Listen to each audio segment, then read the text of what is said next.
Assalamualaikum warahmatullahi wabarakatuh dan selamat datang di Bung Tommy Channel.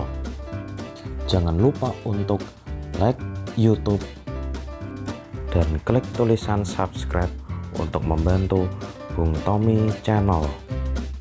Snoek Hoogronje, agen Belanda dan ulama palsu yang melemahkan kekuatan Islam di Aceh. Dalam narasi sejarah Indonesia, ia banyak dikonstruksikan sebagai aktor jahat di balik takluknya Aceh oleh pemerintah kolonial dalam perang yang berlangsung dari 1878 hingga 1908. Ia juga dianggap sebagai pembelah sekaligus pelemah Islam Indonesia. Pada masa penjajahan Belanda, Snoek Hoogronje dimintai nasihat terkait perlawanan rakyat Indonesia yang terutama gencar muncul dari Aceh.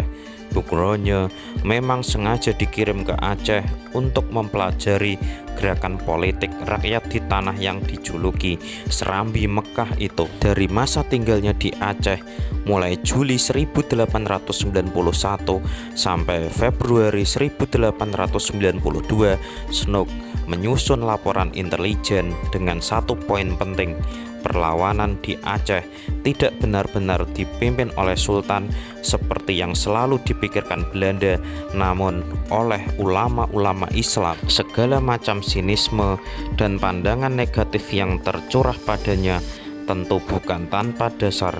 Memang Snoeklah yang telah merumuskan untuk memisahkan Islam dari politik dengan memilahnya menjadi dua bagian, yakni Islam religius dan Islam politik.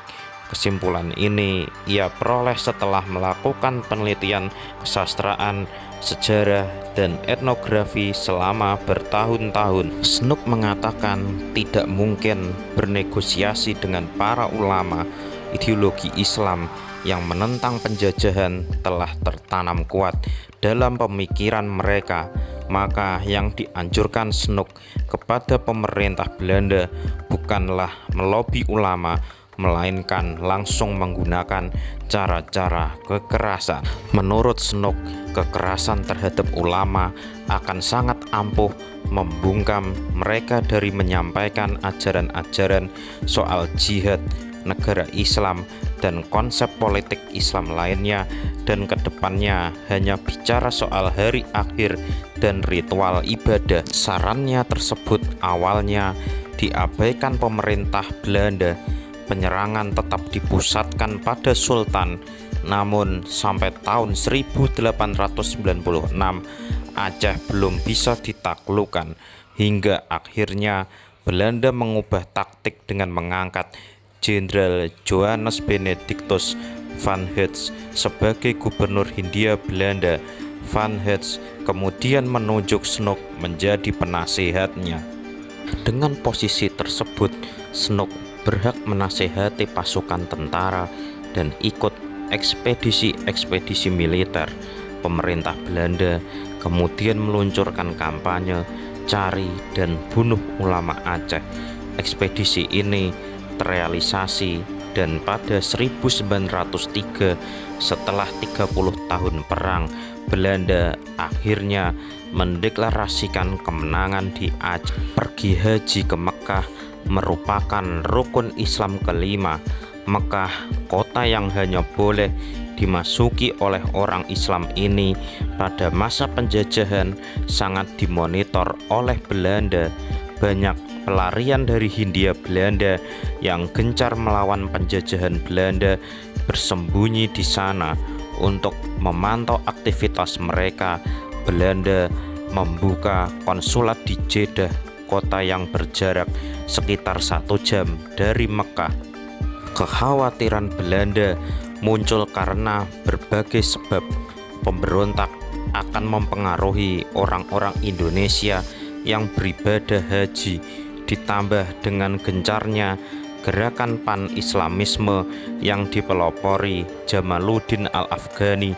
Paham mengenai persatuan umat Islam sedunia demikian mengancam legitimasi penjajahan Belanda di Indonesia. Snoek yang menulis tesis berjudul Festival Mekkah lantas dilirik pemerintah Belanda.